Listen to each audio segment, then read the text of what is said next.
If you want a fun dessert for Easter, this pastel cake is perfect. Now, it's not just for Easter, you could make this all year long, but it's like a tie-dye cake that starts with a box mix, and it's perfect for Easter because of all those fun spring colors. Now we're starting with a white cake mix. Make sure you use white so that the color of the food coloring will pop. You're adding in 1/4 cup of water, 4 large egg whites, 1/4 cup of vegetable oil, a cup of sour cream, and a teaspoon of vanilla extract. Mix that together. No one's gonna guess this is from a cake mix because you're totally doctoring it up. Then we're gonna make some of the batter pink, blue, yellow, or any colors that you want. Leave some of it plain white.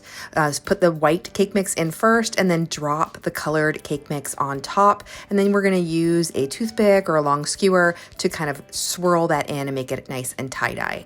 For the frosting, it's 1/2 cup of butter, 2 cups of powdered sugar, 1/4 teaspoon of salt.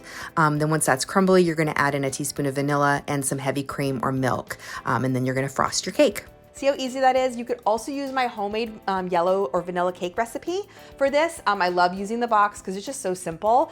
Make yourself a homemade frosting because it makes a huge difference.